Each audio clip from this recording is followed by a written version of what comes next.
I'll switch my phone off actually. Or I'll mute it actually. Yeah. Right, so that's about 30 people so far within a minute, which is pretty good numbers wise, and we are now live across the various platforms. So anyone who can't make it in can always watch on one of them.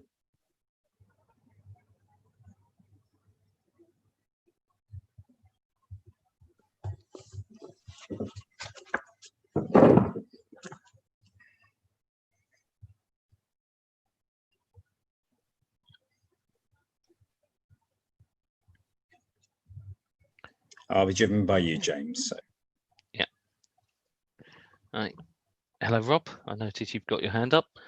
I'll explain all about raising hands and questions and so on in a second. I'm just going to give it a minute for anyone else to come in.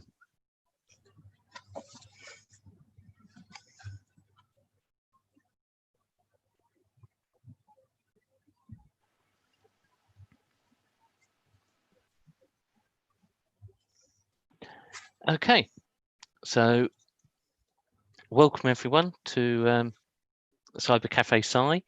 The Cafe Sci movement is an open science movement all about science conversation, and that's what we're doing here. And our definition of what's scientific is quite broad, so it's not necessarily just quantum physics or epidemiology has been popular recently. It also encompasses horticulture, growing. We did have Bethany on a while ago, back in the early days after lockdown when we just started, talking about shape-shifting plants and camouflage plants, and hopefully she'll be able to join tonight or watch later because I think she'll enjoy Paolo's talk. But Cafe Sci is an open science movement all about bringing science out of an academic setting into a conversation with the public, and the public of course are us. So essentially the idea is someone comes on, they talk for a bit, there are some questions, sometimes at the end, sometimes during, and everyone relaxes, has a nice discussion about it. We recommend having a drink in hand, non-alcoholic is fine too. That's pretty much the whole ethos. This particular Cafe Sci did start in Woking as well, in a wine bar in Woking, and then moved to an art gallery. And then when lockdown happened, I decided to take it online. And so we are now Cyber Cafe Sci, a separate independent entity who don't have to have any physical premises and where the drinks are quite a bit cheaper than going to a wine bar. So without further ado, I'm going to introduce our speaker for tonight. As we've got quite a few people in the audience, if you've got questions, you will see towards the bottom there is a Q&A button. If you click on that, you can put your questions in there. I will be keeping an eye on that, and then once Paolo's finished speaking, we'll go into the Q&A and I'll start pulling out questions from there to pass on to Paolo. And for anyone watching on, just to explain, the reason I'm looking over this way and this way is because I've got different things on different screens. I'm not just ignoring you. I will be looking on the other channels to see if any questions come up there. But without further ado, Paolo, you founded Frankie Seeds in the UK. I know that you know an awful lot about plants and biodiversity and heritage seeds in particular, and we've got a clove of your elephant garlic, which got slightly out of control, still in the garden, which I'm really looking forward to pickling at some point. Over to you. Hi, everyone. This is really cool. I actually do about 50 talks per year. As you can see, I'm here in our warehouse. There's a cacophony of seeds behind me. So I normally do about 50 talks per year to allotment societies and WI groups and slow food and hort socks, all kinds of groups. But of course, with lockdown, I haven't been able to do any. So this is really great for me. I'm so excited. I'm maybe a bit rusty, so any tripping over my own tongue, just look past it. And I did take the the recommendation, and but I'm going to drink it afterwards. For the talk, I've got a bottle of water, so I'm just going to stick for that and have my beer afterwards, I think. So let's talk seeds, because seeds, nobody ever talks about seeds. So first of all, my name is Paolo, and I'm here recommending the Frankie seed brand. And Frankie are actually the oldest family run seed brand on the planet. 7 generations, still the same family since 1783. How cool is that? I mean, you really don't get that many companies with that sort of provenance in the horticultural sector anymore, and so it's really nice to see. Franchi are based in Bergamo. Just to put that into context, Bergamo is what Ryanair called Milan. Right, okay, we've got that one out of the way. It's miles away from Milan. It's a really lovely city with a beautiful medieval wall which spirals all the way up from the bottom of Bergamo right up to the top. Then you can get a cable car from the top to the top, which is where the castle is. It's just stunning for a lovely long weekend. Go and eat and stroll. And you know, it was the epicenter of the unfortunately in Europe, it was the epicenter of coronavirus. I'm pleased to say 3 weeks ago, they had no more cases in Bergamo. So those of you who know it and love it, and those of you who want to discover it, hopefully, you know, may we be able to go there soon, because it's a gem. It's just such a wonderful place. So yes, Franchi are based in Bergamo. They're Italian, but of course they're not the first Italians to bring seeds to the UK. No, of course not. The Romans kind of did that 2,000 years ago. What did the Romans ever do for us anyway, apart from roads and theatres and toilets and well, I've got to throw in ground elder for that one, for which I'm really sorry. I apologize in advance. But in their defense, the Romans did used to eat it, although I'm not sure I would fancy a roast beef and ground elder sandwich myself. But you know, when the Romans arrived, they did find some food. So I've got this excellent book from Fishbourne Roman Palace, Roman Gardens and Their Plants. It's very good. And they, you know, but the Romans introduced things like figs, and they introduced things like cucumbers. Believe it or not, sort of the most English or British of thing. They introduced fennel. They introduced hops were here already. There was one here, lettuce. I mean, I just can't believe they introduced lettuce and walnuts. You know, you think of walnut furniture and things like that. So, you know, a lot of these things we just take for granted today weren't here when the Romans turned up. And thanks to I'm going to say freedom of movement, you know, movement of goods, if you like, you know, goods would move from one part of the Roman Empire to another. There were two things that aided that. One was roads. All roads led to Rome. And so by trade, and that's the second thing, the Romans had one unit of currency, a bit like the euro, if you want to put it like that, which made commerce easier. Don't forget, this is pre-planes, pre-cars, pre-internet, pre-banks, pre-everything, really. And so to be that advanced, I mean, it was just crazy.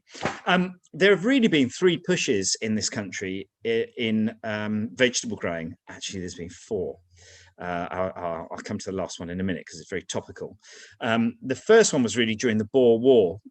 Generals noted that the average British soldier was really very unfit and that they couldn't run up a hill. They were that unfit. And so the government of the time introduced a vegetable growing scheme. It was primarily aimed at sort of servicemen, soldiers and their wives and their families, but it would have spilled out a little bit into wider public. So to help improve diets. And, you know, don't forget that was really turn of the century. It was really the time of the Industrial Revolution, not that far after. There would have been real poverty, no NHS, very poor food standards. And so, you know, things like that made a big difference. The second one was during World War I. By 1917, the government actually realized that if they didn't get their fingers out and get them out really quickly, there was going to be starvation in this country. You know, we weren't just feeding ourselves; we were feeding the Allies as well, who were fighting together. The French, the Italians, the Sikhs, you know, whoever was in France, whoever was based here, the Americans. You know, there was limited food and a long way to stretch it. And of course, World War II was the third movement, really. And I think, when people think of Dig for Victory, they think of it with such wonderful romanticism. People hated it at first. People in the cities especially hated it. You know, lots of them had never grown vegetables before, and bombs were dropping on your head, and you were worried about loved ones, and you had your day job, be that for the war effort or not. You know, people didn't have much inclination or time to grow vegetables, but actually because of the amazing work of people like the Ministry of Food or and Marguerite Patton, I met her once. She was so lovely, absolutely lovely person. how good can you make whale meat sound? Let's be honest. And so that was really the third push. But of course, there's been a fourth push, which was recently, which was with COVID. The freedom of movement of goods was interrupted, and anything could interrupt the freedom of movement of goods. But the result is the same, and the result is shortages. Demand well exceeded supply. We could actually get seeds in fairly easily from Italy. It wasn't too bad, but it was demand. I mean, one day we left our website open for 12 hours. And we had 21 days worth of orders. Clearly, we couldn't cope with that, and so most seed companies closed their websites down for the whole of March and the whole of April. Those of you who grow veg will know that, because it was impossible to buy seeds. It was really, really difficult, but we soldiered on. So those really are the four pushes in vegetable growing, and it's really funny because in the 80s and 90s, if you think back, allotments were all being closed down by the councils, the local councils. Flats were going up and petrol stations were going up, and you get to a situation where today there are waiting lists for allotments. And as I said, I do a lot of talks, and we do lots of talks to allotment societies. And I was talking to an allotment society in Brighton or Eastbourne or wherever it was, and they were telling me that it was a small site, very busy. They said that their waiting list was so long that when it actually got to 72 years, they actually decided to close it down. So remember, get your grandchildren's names down now, and hopefully when they retire, they'll have an allotment. Also, the other thing is, in Britain, when you say seeds, it's gardening. Okay, so this is part of the culture now that we have in the UK. Seeds and plants are called gardening. The G word. So that must be work. That must be hard work and dirt and sweat and all of, waiting and time. And whereas if you go to Italy or other countries, Poland, India, wherever, seeds are called food. And so where do you buy seeds when you're in Italy? You would go. There really aren't garden centres. Well, they're a new phenomena. There have always been nurseries, obviously, but basically to buy seeds, you would go to an Italian market, and at an Italian market you can buy tomato seeds, tomato plants, tomatoes, and then everything made with the tomatoes. So the attitude is very much from seed to plate, and sort of the gardening side seems to be sort of UK, Germanic countries, Scandinavia, America, English-speaking countries, that they seem to see it as a different approach. So seeds are food. That tomato, you don't stick in a vase, are you? So it must be food. You're going to eat it. And those of you who grow veg, you know that. So the seeds are produced in Italy. Will they grow here? That's a good question. I'm glad you asked, because Italy is a hot country, right? Well, it is in Dolmio land, where everyone has dark hair and brown eyes, and everyone has a mum. Well, obviously, I have a mama, otherwise I wouldn't be here. But actually, if you think about it, Italy's 74% alpine. You knew that. The Alps, the Dolomites, that's the north gone. The Apennines run for 1,000 kilometers down the middle of Italy, and there are 3 good ski resorts in Sicily. And that's why a lot of the Italian varieties are actually hardier. They're used to a much colder climate. It's sort of almost counterintuitive. So for example, pasta. So my family come from up in the Alps. We don't eat pasta. I eat more pasta in the UK than I do in Italy, for sure. It's quite a rarity. So we have potatoes because we're in the mountains. So we have gnocchi. We have corn. So we have polenta. But the pasta of northern Italy is rice. All the rice fields from the valleys below. And that is the pasta of northern Italy. So we have risottos. Sometimes once a day, there'll be a risotto in our region. Olive oil. We do not use olive oil up in the Alps. When it is -20, honestly, a plate of spaghetti with a drizzle of olive oil on it doesn't cut the mustard. And I don't know if any of you actually know the coldest recorded temperature ever in Italy is actually, drum roll, -48.3. That was on the 19th of December, 2014, I think, or 15. You can look it up in a place called Busa di Manna up in the Dolomites. But, where Frankie are based in Bergamo, Bergamo actually has exactly the same amount of rainfall as Cardiff, but you can't ski in Cardiff. And where my family come from, in Biella, which is above Turin, we have we have the same amount of, we have double the amount of rainfall of London, actually, but we get it in the summer. It rains so much in the summer, and hailstones, which is always a problem for the grapes. And so that's why a lot of the Italian varieties are really, really hardy. They're really good for our climate. Besides which, where does British seed come from? So the seeds in your packets, and we talk about the packeted seed industry here. Lots of assumptions out there. People just say, oh, I buy from, you know, whoever it might be. But actually, before World War II in the UK, there were more than 40 British seed brands that produced their own seeds for their own packets. Now there are none, not one. All of the big seed brands now, they might have very, very tiny production, a few percent. I know that Kings are between 60 and 20%. That's really the best you're going to get.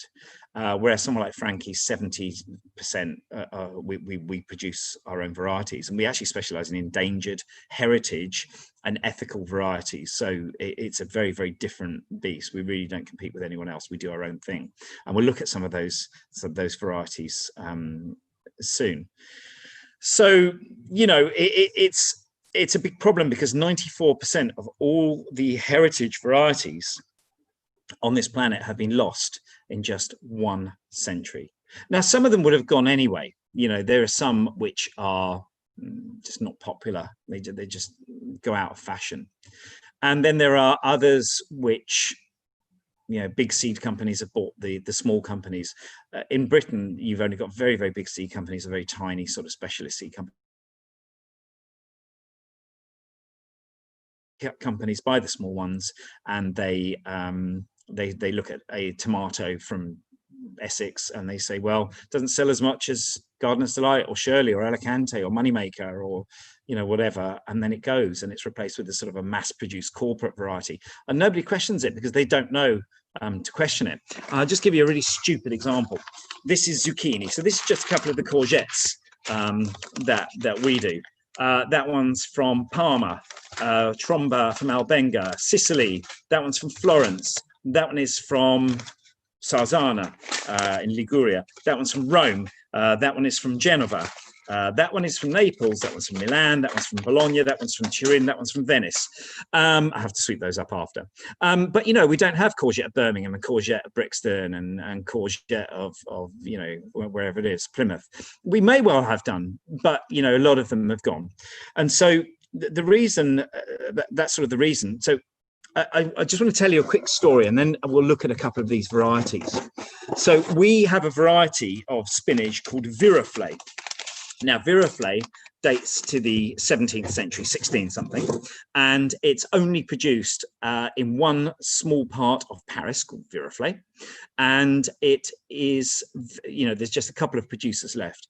If those producers pop their clogs or stop producing it, then that spinach is lost forever to everyone on the entire planet. So think 94% has already been lost. That's a problem. I was telling this story to an 11-year-old on our garden at Hampton Court Flower Show. And this 11-year-old, she thought about it for a second. And she said, but don't medicines come from plants? And it was like, bang, the 11-year-old gets it. The 11-year-old not only got it, but she explained biodiversity back to me better than I had explained it to her.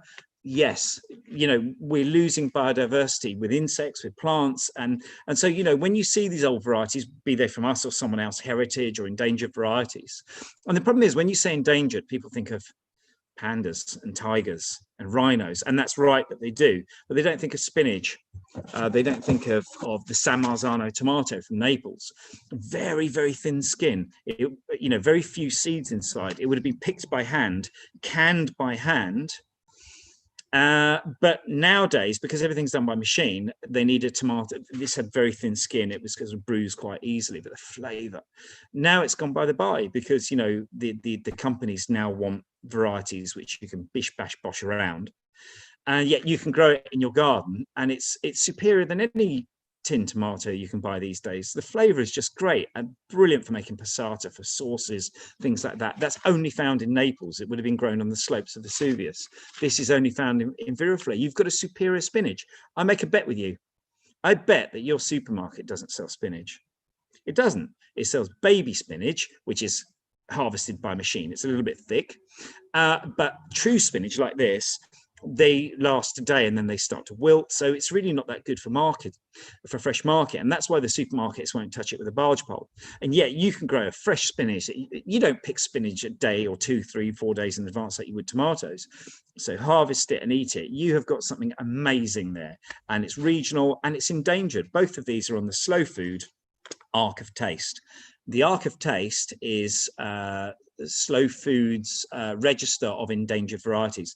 And if you don't know who Slow Food are the biggest food movement on the planet, and that you've never heard of. Go and look them up. They're absolutely amazing. Can't recommend them enough. So sort of this is where we are now. So if you don't mind, what we'll do is we'll spend 5 minutes, if that's all right, James, going around Italy and vegetables, and we'll look at some things that you can sow now. Because the thing is, I think we're the best country in the world at sowing in the spring. And I think we're not so good at sowing seasonally, sowing something every single month of the year. Yet there is not a single month that you can't sow something.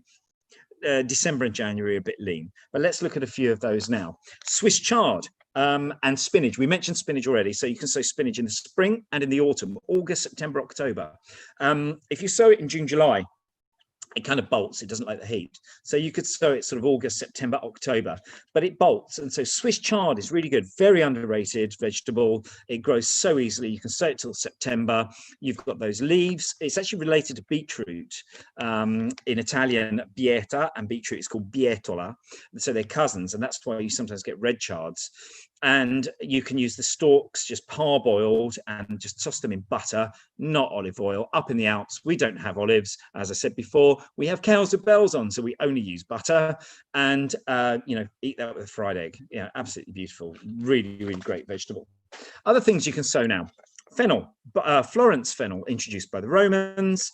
So what you've got here, there are 2 varieties. There's Mediterranean fennel, and then there's alpine fennel. So this one comes from the Monte Bianco. You know that as the Mont Blanc, which is the mountain range that separates Italy from France and Switzerland, rather. And so this variety isn't sown March, April, May. It's sown June, July, August, which is now. And so you can sow this. It's got a much better chance of not bolting, which is what happens to me when I sow in March, April, May. And I usually have success with this. It's a lovely perfumed fennel, and it's called Monte Bianco. Other things you can grow now.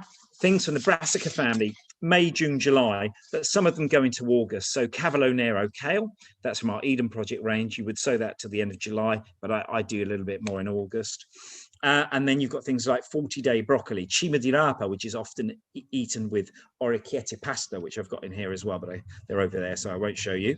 And they're like sprouting broccoli. They're growing 40 days from seed to plate. You can sow those to the end of August, so they're really good. You can sow leaves now. So there's lots of leaves that you can sow now. You've got sort of cut and come again leaves. One of these packs makes about 50 of those bags you buy from the supermarket. The trick is to stagger the sowing, to do a pinch every 3 weeks, 2, 3, 4 weeks in a pot or a handkerchief-sized plot. And then when you're cutting one, you're eating the other, So that's cut and come again lettuce. Escaroles and endives. This one's from Turin, above Turin, and this is an endive, but it's an escarole. So endives, when you say frisée to people, they recoil and they go, "Oh, it's bitter and it's tough," but it is cold hardy, and it actually needs a bit of frost. Whereas these escaroles, you see them in supermarkets in France or shops in France and Italy, big, huge lettuces, looks like an elephant sat on them, flat things. And they're actually really tender. You can shred them and pan fry them with a bit of garlic and a pinch of salt in some olive oil or butter. And they're really good as sort of winter greens as well. Then you've got lettuces. This one's from Trento, right up in the Dolomites. This is another alpine lettuce. And alpine lettuces are not sexy supermarket lettuces. They're rough. They're traditional. They're rustic. That's the word I'm looking for. But they've got flavour, and you can say that till September. Another one, which actually has a bit of a problem, an identification problem, is lamb's lettuce, or lamb's tongue, or corn salad.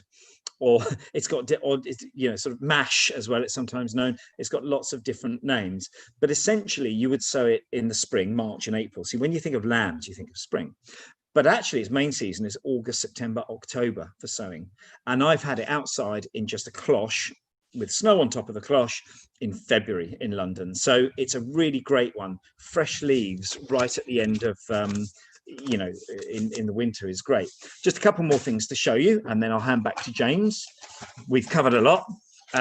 Things like sugar snap peas, September, October, November. Broad beans, September, October, November.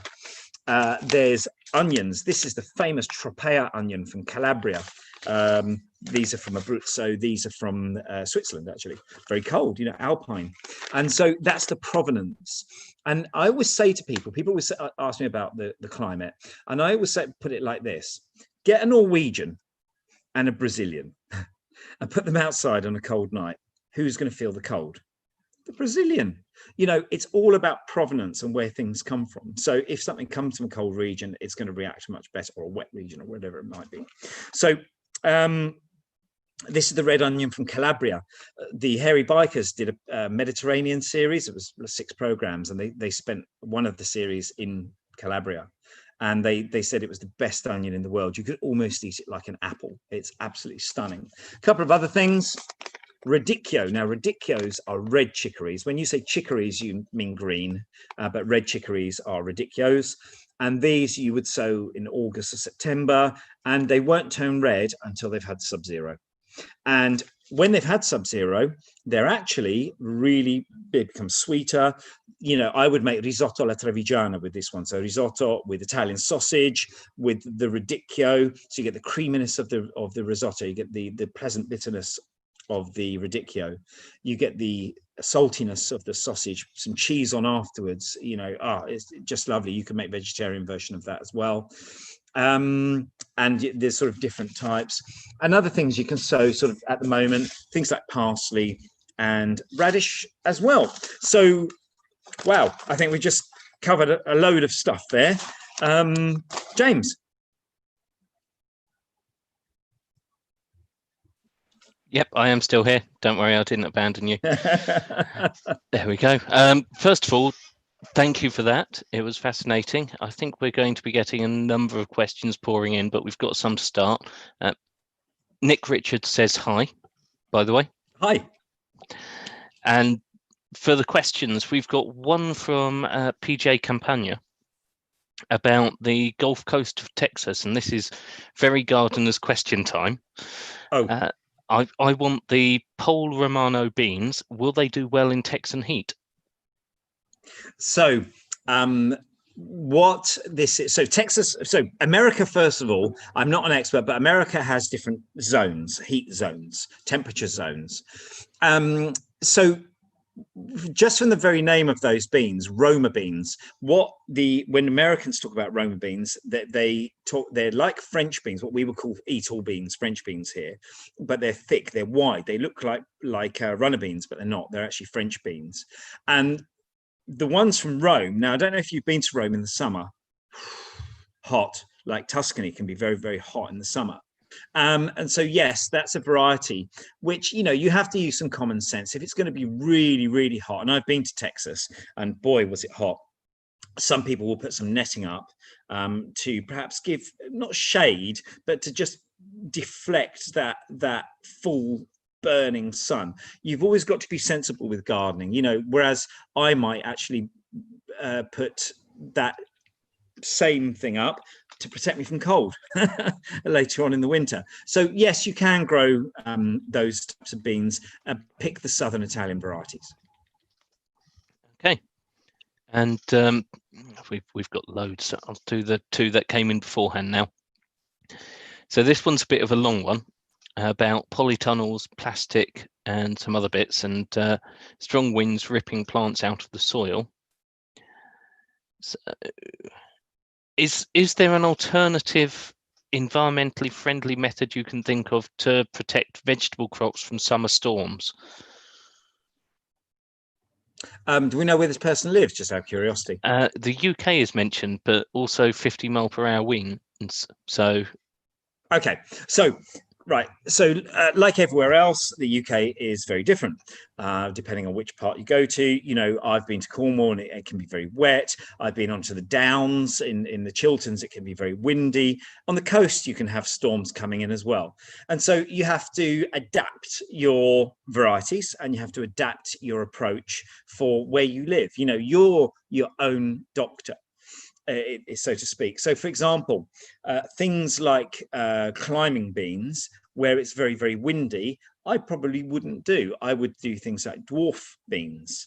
Again, same with sweet corn. I've got sweet corn in my garden and it's taller than me. It's absolutely going crackingly well this year, but it's very, very tall. Now, we had those storms 4 5 weeks ago, 6 weeks ago, and you know they were taking a real battering, despite the fact, you know, I've got fences around, I've got other houses around because it's in the burbs, you know, the suburbs, Harrow, Middlesex. There's Harrow on the hill, old chap, and then there's Arra, and I'm in Arra, so the bottom of the hill. But it's nice and protected. But even then, my corn was leaning, you know. So you do have to, you know, do lots of low crops, things that lettuces, and try not to do things that grow tall, and put some protection up. But you know, if it's that windy, you could lose the protection.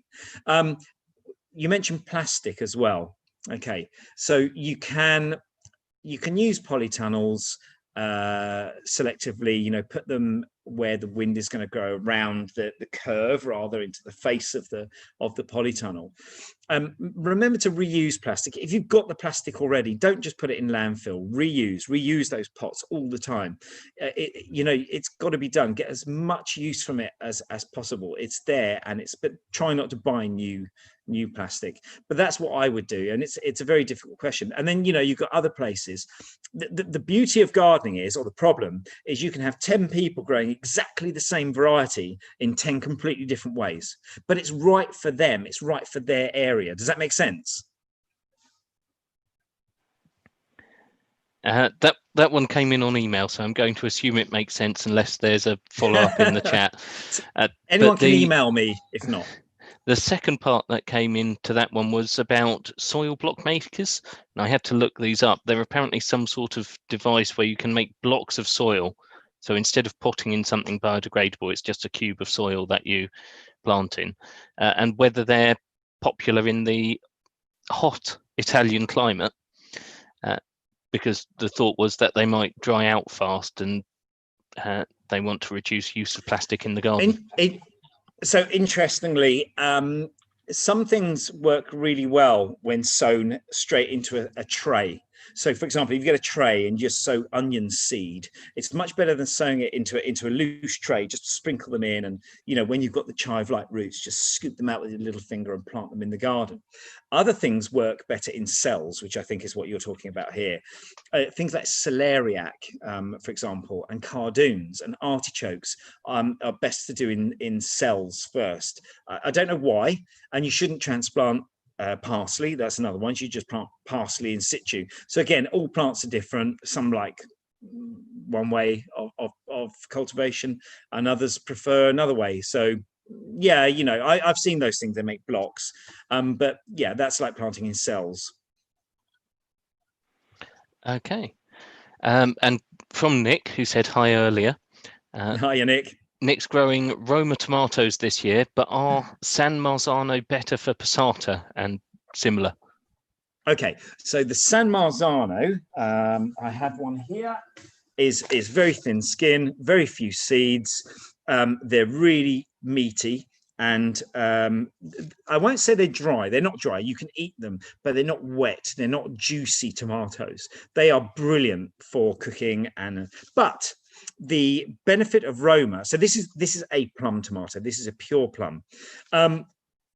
Roma tomato, which I have just here, is a semi-plum, and it's a bush as well, which means you can plant it in troughs, in grow bags. So that's already an advantage, and it's still juicy enough to eat, but meaty enough to cook with.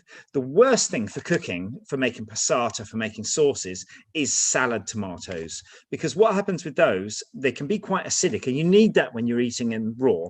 But when you're cooking, they have a lot of water, and all that water just doesn't make for a good sauce, and they have thick skin as well. So sort of plum type tomatoes are really, really good. But Roma's great. Yeah, it's a good tomato. The Americans use it a lot. They call it a paste tomato, and so I think that sums it up. Okay. Next question, and I can answer this one, but I'll let you. Are you just mail order, or can we visit your shop, as it looks like a Gardener's Aladdin's Cave? I'll just comment that not only that, you've got a lovely deli in the corner of it as well. Absolutely. It is like being a child in a sweet shop. You know, it really, really is. However, unfortunately, with the COVID problem at the moment, the status that we're in, people are talking about a second wave, etc. What we've had to do is close the store to visiting public at the moment. However, you can order, you can look at our website, you can phone us for a catalogue, and we do a Saturday collection. So that's everything from us, or we do mail order as well. But if you're local and you want to, sort of come and visit us during the week, unfortunately we can't, not at the moment. I'm sure you understand. When we do open up again, we'll let everyone know. But please look at our website. Give us a ring. We love to hear from people. You don't hear that from many companies these days. Let us know what you want, and we'll prepare it for you, and you can come down on a Saturday and you can come and collect, and you can talk to us and stuff like that. Okay, and I think that answers one of the other questions, which was, do you offer a bespoke discussion to help buyers? So I think that's basically yes, if they talk to you. Yeah, and we do offer discounts to allotment societies and other groups as well. There's minimum orders and stuff. But if you belong to an allotment group or a horticultural society or something like that, and you get together with your group, we can offer really good discounts to your allotment society. Okay, and from Hannah. Says it's wonderful to discover a new vegetable. Grown your agretti for the first time this year. It's been slow to take off and is now a little woody, but the flavour's wonderful. Would it be better to grow it under glass or plastic or sheltered? So I've got to explain to people what agretti is. Okay, so it's a bit like sea samphire, but sea samphire only grows in marshes. Okay, and I've been to your house, James. You don't have marsh in your back garden in Harrow, so nor do I. And so what agretti is a Mediterranean vegetable. It's actually a weed, to be honest. It grows like a weed, and it has a very, very, very similar taste to sea samphire, but you can grow it in your garden. However, there's two problems. The first thing is that the seed is amazingly temperamental. So the seed really only lasts between 3 and 4 months, and you'll get 95% germination, 95% germination. Next day, 95% germination, 95% germination. The next day, you get 0. It's not like a tomato where, year 1, you'll get 95%, year 2, you'll get 80, year 3, you'll get 40, whatever it is. And then it switches off. And so that's why it's a very hard vegetable to find. So a lot of the other seed brands, they sell something called Oki Hijaki, which is Japanese, and they sell it as Italian agretti, and it's not Italian agretti, it's Oki Hijaki, and it doesn't come from the Mediterranean basin, it comes from Japan, and it's harder to grow. And anyway, there you go. So it should grow like a weed. No, just when you get the seeds, just sow it in the spring. It doesn't matter if you sow it outside or slightly protected. It will go woody eventually. So. Okay, and would you like to comment on the huge range of weather in the UK this summer and its impact on the growing season? Apparently the Midlands have struggled with a lack of sun. Okay, so we've got a bigger problem than that. So first of all, him upstairs rules. And if you garden already, you know that there are no 2 years alike. And anyway, if it's a good year for one thing, it has to be a bad year for something else, because not everything likes the same weather. So let's get that one out of the way first. Gardeners who are really experienced, they know that if you sow something in February and it doesn't work, you can sow it in March, and if it doesn't work in March, you can sow it in April. You don't just sow on a single day. The problem, however, has been COVID. So if you think about it, when did COVID really hit us? It was March and April. And March and April, there were already plants in the ground. So we saw a massive demand of seed, with people being in lockdown. They were at home, they were seeing food shortages. If you can hear meowing in the background, that's one of our warehouse cats. That's why we have no mice. And mice eat seeds, by the way. So that's important to have the cats. And so we've got this massive problem where we couldn't increase demand. We couldn't increase supply. It was too late. The seeds were already growing. I had a chap bring me up recently. We've run out of runner beans. We've run out. And he said to me, well, can't you make some more? Not quite got the concept of growing seed there. And of course, everything you eat comes from seed. Everything you eat, either directly or indirectly. Apples come from seed, tomatoes come from seed, milk comes from seed, essentially, because actually the cow came from seed. We don't sell those types of seed. And the grass it ate came from seed. And so seeds are I said this right at the beginning, are the most important thing that nobody ever thinks about. And if there's a seed shortage, and there will definitely be seed shortages next year, although we're producers, so we should be sort of less hit. Then there are food shortages. This is Flight School 101 stuff. Okay, thank you. Let me know if I'm ranting. I know what you sound like when you rant. That wasn't quite ranting yet. Right, mixed basil seeds, struggling to keep them alive and strong. This is from Diane. Do you have any tips with basil, giant parsley in particular? You're right. If you want to grow basil, give the seed to my mum. I'm the same as you. I don't grow good basil. You know, I'm good at some things, but growing basil isn't one of them. But the point is that you know, you can't be good at everything. Or what I mean by that is the space that you have where you're growing it is really, really good for some things, and it's going to be really not so good for other things. Or it might be you know, my mum makes really good pastry and I make really good bread. She's not good at making bread and I'm not good at making pastry. And it is the same with gardening. It's not a done deal. It's not you sow it, you water it, you follow the instructions, the weather is perfect and it will happen. It's not how it works. You know, there's, I won't say skill involved, but there's sometimes luck involved, and there's weather involved. There's all sorts of factors that can hit you. With basil, I mean, it hates the cold. It's actually quite a poor plant, and many herbs are. That's an Italian expression. I think it's brilliant. We don't use it in the UK. You have rich plants and poor plants. So a great example of a rich plant is a tomato. You need to feed it. You need to prick out the side shoots, you know, they take manure, all of this type of thing. They take a bit of care, and they love rich soil. And a vine is a typical example of a poor plant. It will grow on slopes, in stony soil. It will grow better. Vines don't really grow in rich soil. And so basil is a poor plant. So just treat them a bit mean. Make sure they have water because they can wilt. And if you fail, and I put them somewhere warm and sunny, just sow again. You know, I get so many people who say, well, I've tried your mixed lettuce and it failed. And I was like, well, how many times did you sow it? You can sow it from April right through to September. Oh, I sowed it once. I said, well, sow it again. You know, and then I get the email to say, well, actually next time it worked better. But, you know, where you're sowing is going to suit some things better than others. I remember my first house when we moved in, and the garden in Greenford basically consisted of an inch of topsoil and all the rest was builder's rubble below it. So, you know, we had a lot of work there and nothing grew for us very well initially, apart from poor plants who could cope with that. So, you know, no long carrots. So we grew the round carrots from Paris, which actually is another variety that's on this slow food endangered list. It's a round carrot from Paris. Paris is built on clay. You can only hit your head against a brick wall so many times before you adapt, and that carrot's adapted.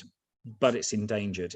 Only 500 bunches was sold last year in France for fresh market, and that's like one day at my Tesco's in Harrow. So when you see these varieties, make sure that you do grow them, and that way, if the farmer makes a profit, if it's worth them still producing that seed, then they'll still produce it, and that biodiversity is protected. Thank you. I've got a question about biodiversity later, but let's get through gardener's question time first.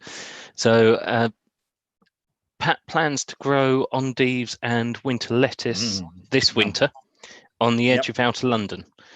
Do they need to use cloches or any other form of cover? Okay, so these are varieties which are Northern Italian, or they're Alpine, and they, not all vegetables are tomatoes. Not all vegetables want heat. When do we eat Brussels sprouts? Christmas. Brussels sprouts without cold are pants. They don't have that depth of flavor, and that goes for parsnips, it goes for cabbages, it goes for radicchio. There's so many things that we eat with Sub-Zero. And so endives and escaroles, however, are not indestructible. They are leaves at the end of the day. So if you were to sleep outside, James, and it was cold, what would you do? You would actually curl up into a ball. But these single leaves, they can burn if it gets very, very cold. So yeah, they're not indestructible. A cloche is always a good idea. I said before about growing lamb's lettuce in the winter, or mash or corn salads, different names. But I was growing that under a cloche. It doesn't need heat, but it just gives it that extra protection. In fact, under the snow, on top of the cloche, there was snow. It was as snug as a rug, a bug in the rug. Yeah, that's it. So yeah, use a cloche, just give it that extra, or a cold greenhouse, or Thank you. One of my favourites now, from Anne. Do you know of any garlic varieties that are resistant to onion white rot in southwest England? Okay, right. So I don't know everything about everything. I'm not a know-it-all, but I tell you something about garlic. 75% of all the garlic in this country comes from, no, not the Isle of Wight. I heard some of you say the Isle of Wight there. That's the what I normally get back. It's actually China and the Far East. People are usually very surprised when I say that, but it's absolutely true. And the stuff from northern China is actually quite good quality, but the stuff from the south isn't very good quality. But of course, it's price, it's economics, and believe it or not, the footprint that it leaves as well.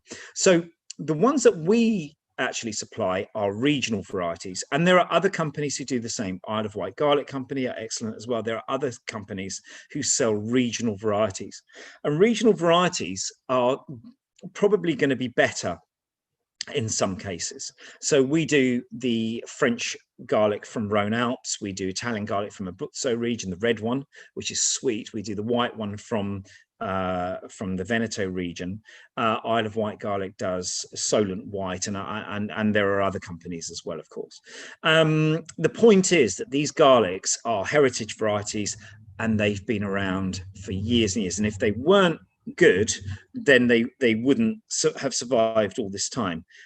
Coming back to the disease that you get, it's really, really unfortunate when you grow things and they get hit by blight. Your tomatoes get hit by blight, or you get a worm or a disease or a fungus or something like that. These things can be affected by climate, so things like blight you can get when it's warm and wet, and that kills your tomatoes off, and it's really annoying. You've nurtured them the whole year. When it comes to very specific things like this, I think what you're better off doing is going to a garden centre, a proper garden centre, and asking them for their advice, because there are so many diseases and viruses, very topical at the moment, and things that go around. You're better off going there and asking about that particular thing. But what you might want to consider doing is, if you've grown the same variety and you've had that same problem, is change variety. That can sometimes help. Okay. So on varieties again, what varieties of tomatoes do you suggest to grow in the southern parts of the UK that are resistant to blight? And there's an additional comment about abhorring F1 hybrid seed varieties, but in 50 years of veg growing, that's the only concession. Yeah, look, I understand the F1 argument, hybrids. Some of these, 80% of seed companies on the planet are chemical companies, okay? And they want you to buy their F1 hybrids and use their chemicals to produce them. They're designed to work together. And so what the story is with F1 hybrids in some African countries, for example, or third world countries, if you want to put it like that, is that, it's a bit like a drug dealer and you're the druggie. You have to buy the seeds, you have to buy the chemicals, and you can't keep the seed to produce the next crop. With hobby seed companies, packet seed companies, and especially, we have a handful of hybrids, but it's a completely different thing. We're not selling to Africa. It's nothing like that. It's just to have a little bit of extra choice. There's some varieties that are very uniform and that can help people who have problems, or there's some varieties that we just can't find. Like we have a smooth yellow courgette, which just happens to be a hybrid called Gold Rush, but we can't find it in a non-hybridized state.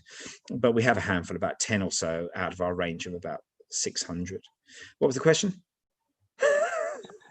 Tomato varieties resistant to blight. Oh yeah, blight. Okay, right. So I know that there's this variety called Furline, which is claimed to be sort of blight resistant. So as I said before, blight is affected by the weather.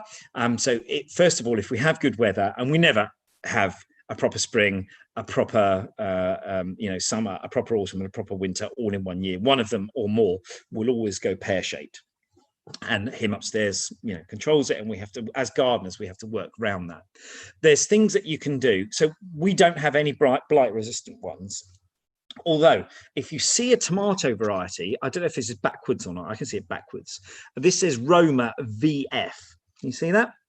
Now, VF or VNF means that plant actually has resistance to verticillium, nematoids, and fusarium, and the blight is a type of fusarium. And so this is a natural resistance. It's of that variety, but it's not a hybrid either, and so that can sometimes help. But just take necessary steps if you can. If you're in a garden, it's a lot easier. Use boiling water to sterilize your canes and your pots, and clean your greenhouse windows with vinegar spray.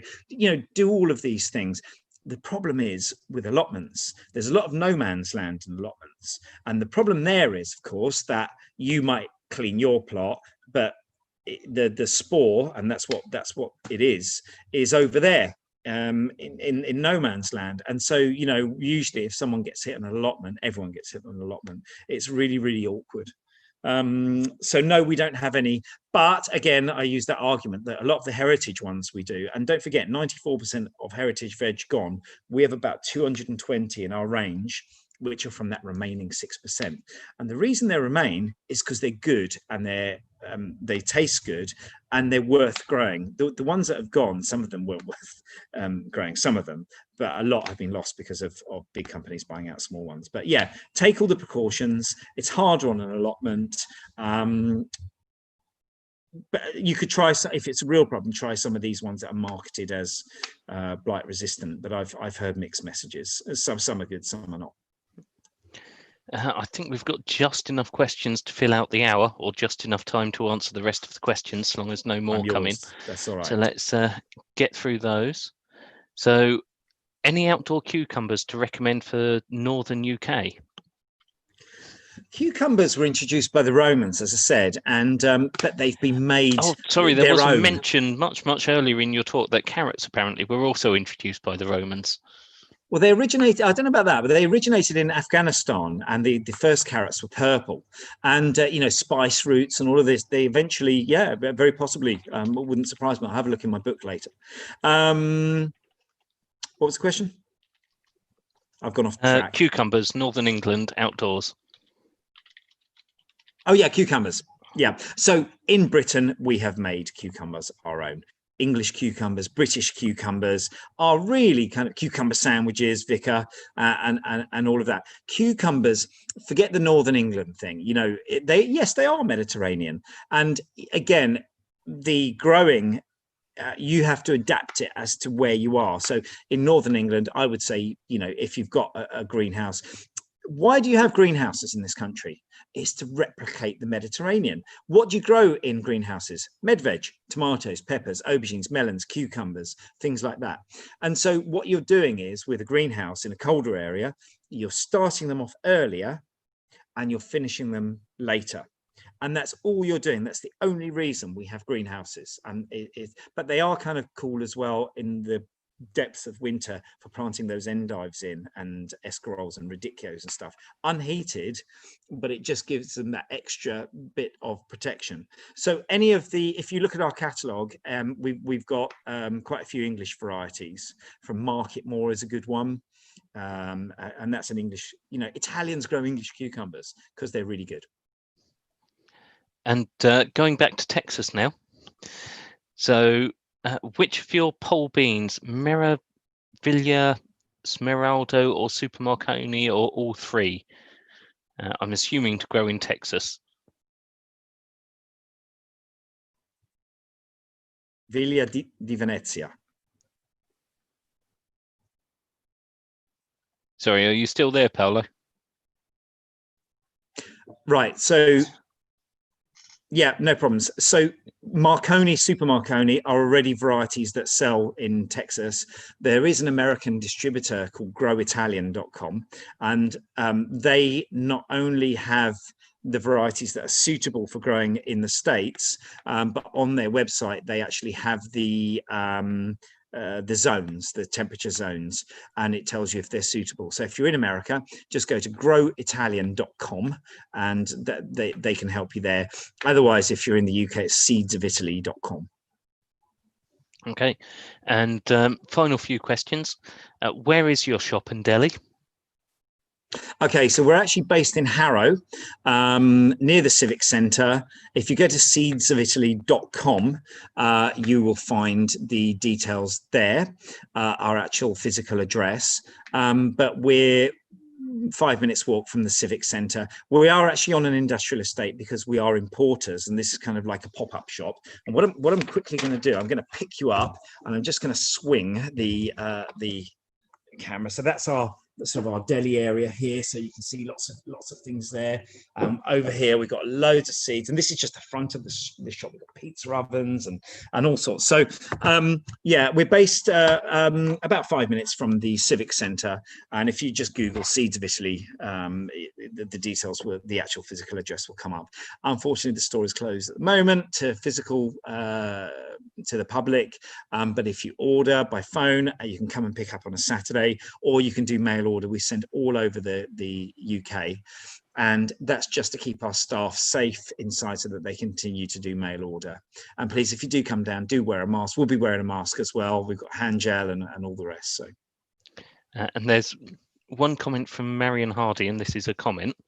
I've been using Frankie seeds for many years. Originally found them at Capel Manor College, and the quality is wonderful. Capel Manor, yeah. Get a high percentage sowing success, even though they're technically quite old, and had no idea you were local.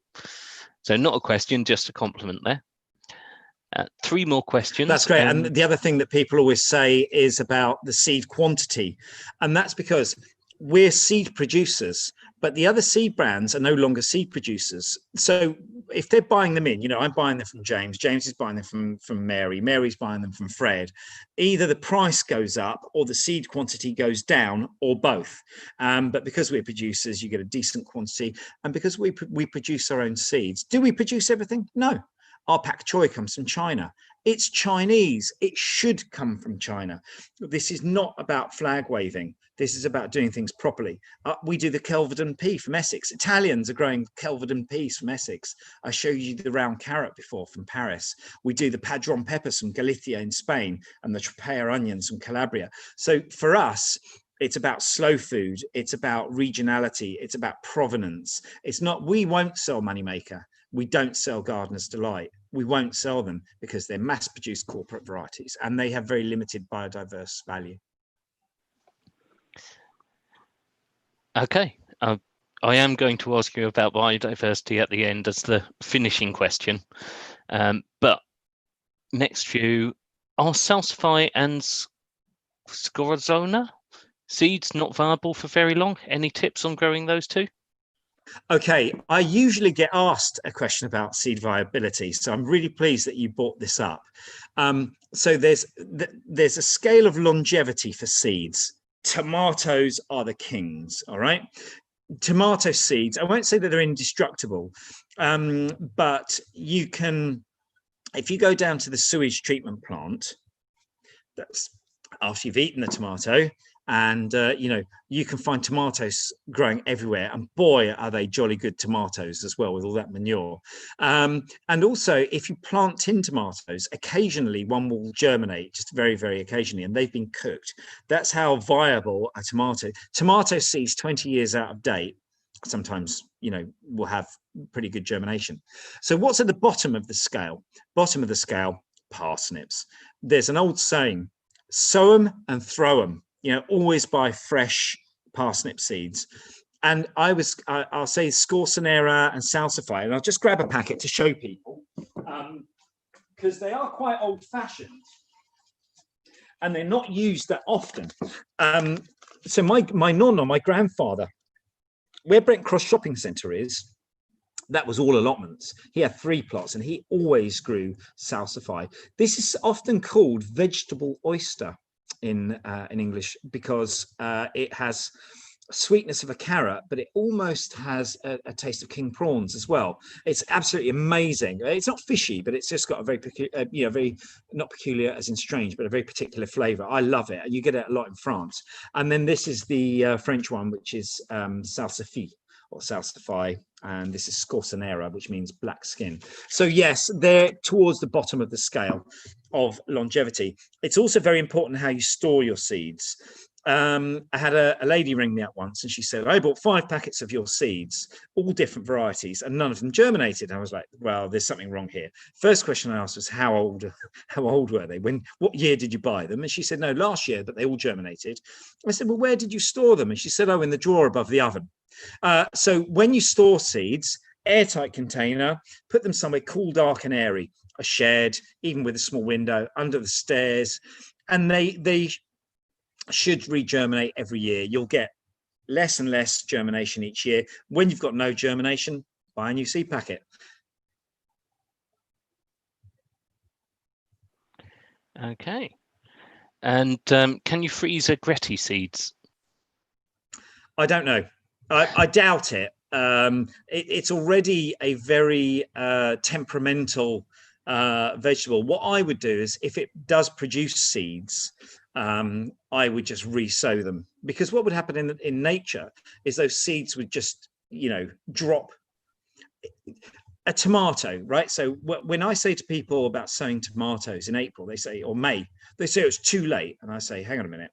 If a tomato dropped on the floor in November or December, which is what it's designed to do, when would it germinate again? Would it germinate in February when you're normal, or March when you're normally forcing them? Of course it wouldn't. It's freezing cold and snowing, etc., etc.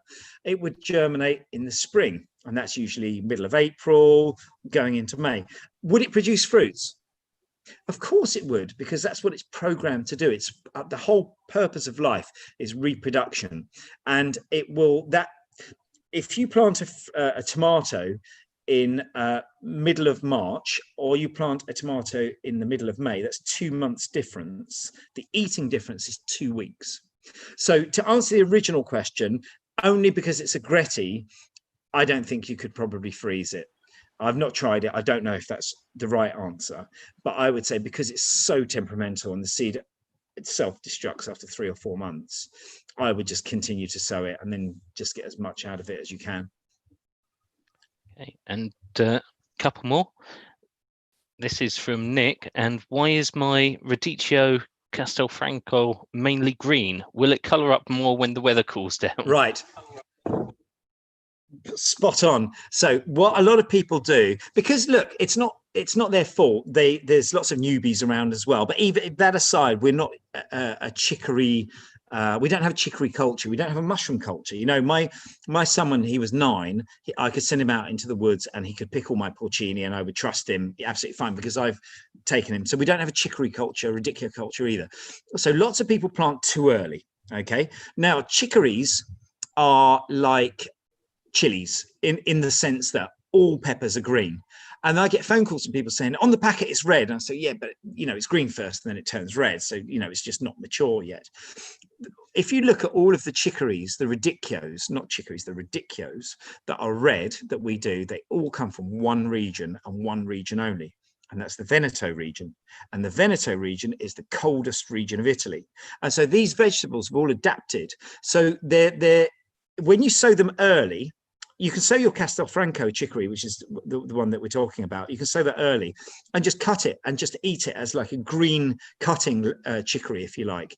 But it will only turn red and hearten up if you sow it kind of July, August, September, and it will be green.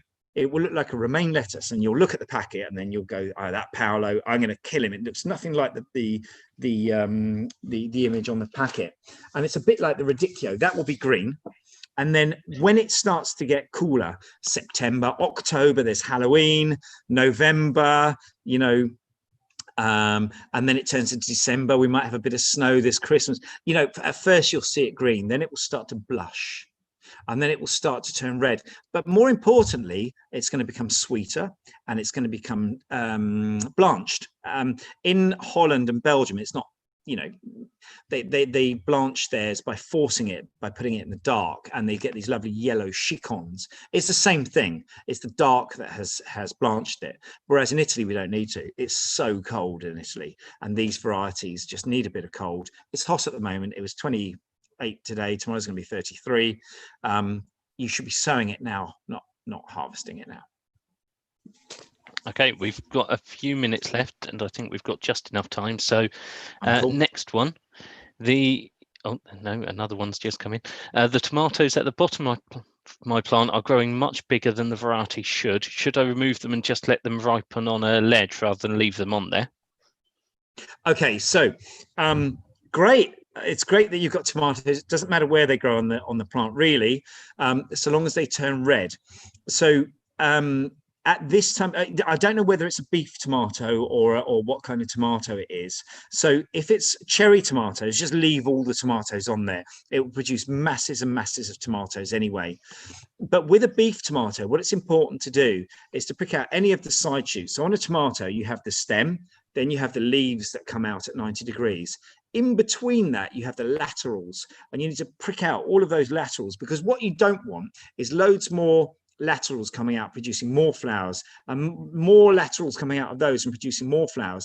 Instead of having 10 big beef tomatoes like that, you've got 100 sort of salad-sized beef. You want the energy going back into the fruits, not back into the plants. So if it's a big tomato, what I would say to you to do, definitely prick out all those laterals.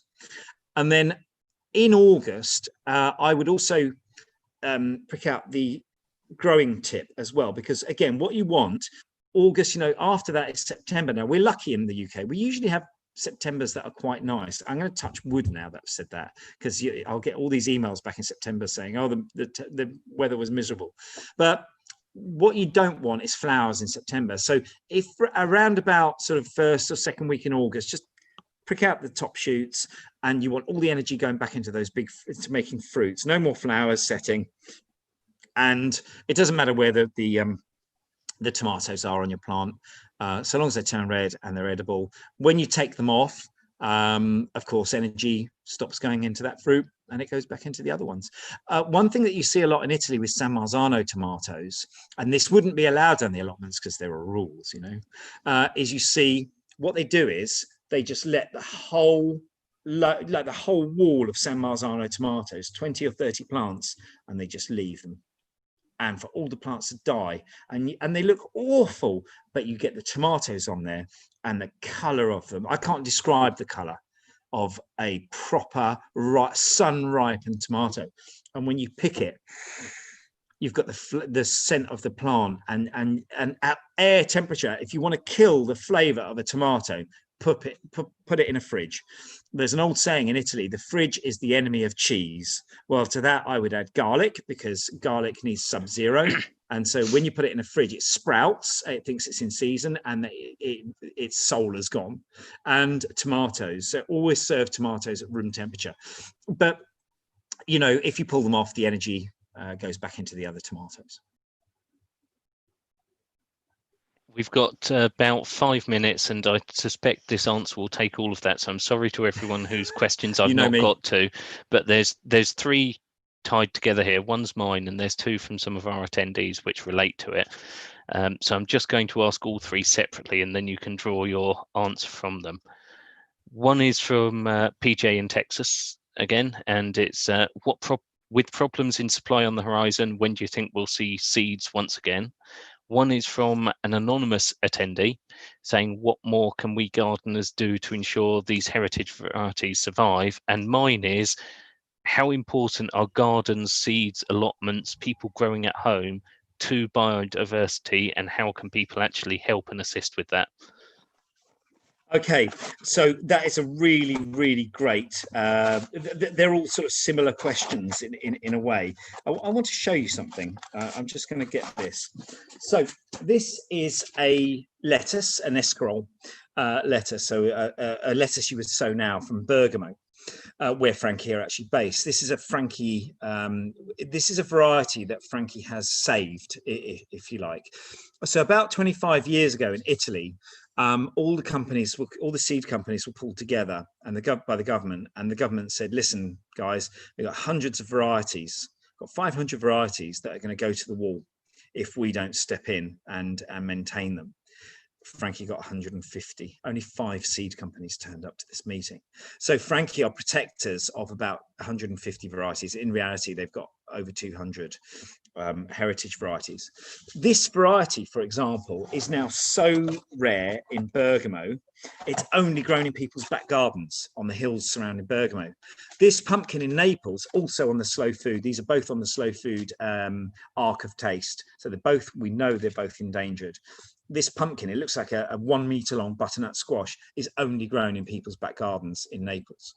And so don't underestimate what you can do to help save these varieties.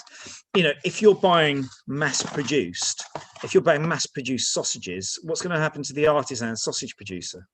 It's the same for food. It's the same for everything. If you buy mass produced milk and you're not buying it from the local dairy or the local butcher, I guess everything I've spoken about today has I could have summed up in one word, and that's local. Because if you support local, you know, and these are local varieties. Local doesn't mean British. You know, Cornish pasty is a great example of a local British food. It's got PGI status, so it's protected food. It's made in Cornwall by law. It has to be made in Cornwall. You cannot call a Cornish pasty Cornish if it's made in Birmingham.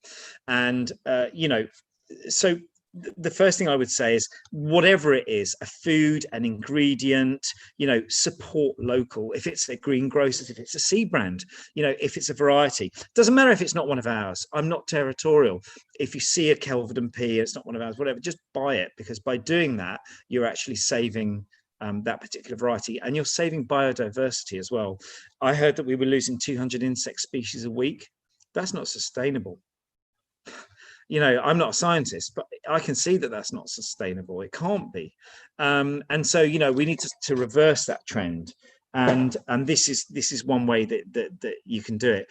So biodiversity goes not just with seed companies. You know, if you go to some corporate monster, the chances are they're going to have corporate varieties, mass-produced varieties. Maybe not all of them, but it goes right the way from seed to plate. So if you see an artisan sausage or an artisan, you know, or a greengrocer that sells, you know, regional varieties. Another thing is organic as well. If I could chuck that into the mix as well, because lots of people say, but are your seeds organic? Right. So organic is really, really important. Where's my Viraflay spinach gone now? I want to show you something. So that Viraflay spinach that I had, which I can't find now, which only has 2 producers left, is that ever going to be organic? No, of course it's not. Why would the last 2 producers on the planet go through the pain of getting derogation and getting organic registration? We're lucky that they produced that spinach. So buy it, even if it's not organic. You can grow it organically. So is everything we sell organic? No. And that's the reason. We have an organic range as well. And organic is obviously, you know, I get an organic Riverford veg box, for example. So there are lots of arguments And there are often really good reasons. I get people saying to me, you know, can I have the Viraflay spinach organic? I say, no, you're lucky to get it non-organic. So biodiversity. Okay, thank you. Thank you. That's been brilliant. I hope that you have a chance to grab a glass of wine now. But yeah, I'm going to open my beer now. Yeah, traditionally what we do is, you know, send a hat round the audience to buy you a drink. We can't do that anymore. So just pretend that beer is bought by all of the people who've been in the audience. There are a couple of questions that we didn't get round to. There's one saying, have you heard of the Heritage Seed Library? And I'm assuming there the answer is just, yes, you have. Yeah, sure. But that's like a UK arm of Heritage. We're kind of an Italian arm of Heritage, but it's all heritage. It's all good. And thank you to everyone who came along to this. Oh, what was the type of spinach again? The one that's endangered that we sell is called Viroflay, Viroflay, Viroflay. But we do other heritage varieties as well. It's just that particular one is endangered. And so, you know, it's an excellent spinach. It is a really excellent spinach. And for everyone in the audience, what you can do is if you rapidly click and unclick the raise hand button, it looks a little bit like applause. So we often do that. But I'm just going to say thank you for coming along to this Cyber Cafe side. Thank you, Paolo, for being here, and thank you for going down and giving us the wonderful backdrop. We do these every week. Next week, hopefully, I just need to get it confirmed. We started off a couple of weeks ago with astronomy, and we're gradually shrinking down. Obviously, we've done plants. Next, we're spanning the whole range, because next week's one is going to be on the connection between quantum particles and black holes. So once I've confirmed that, I'll get that out there. Feel free to follow us, get in touch, register for that one as well, and come along. And Paolo, I'm starting to think we should do a regular Paolo's Gardener's Question Time, but we'll talk about that later. Certainly change the subject, and we can talk about different subjects. It's so diverse. It's such an immense subject, and you know, with all the new people growing vegetables as well, you know, there's preserving techniques. Preserving is sort of pretty scientific as well, because if you get that wrong, you know, you get fermentation and all of these things. So yeah, I just wanted to say thank you, all of you. This is a new experience for me as well. I've really enjoyed it. So thanks so much for all of you who've turned up virtually. Stay safe. I'm just wondering if we can get a chemist, a mathematician, and yourself, and we could do the science of pizza. That sounds like a joke. Scientist, a mathematician. No, I'm quite serious. Last time this type of joke was made, we then had an extremophile biologist and a planetary scientist talking about life on rogue planets. So these things can happen. But talk to you soon. Thank you, everyone, for coming. Do follow us.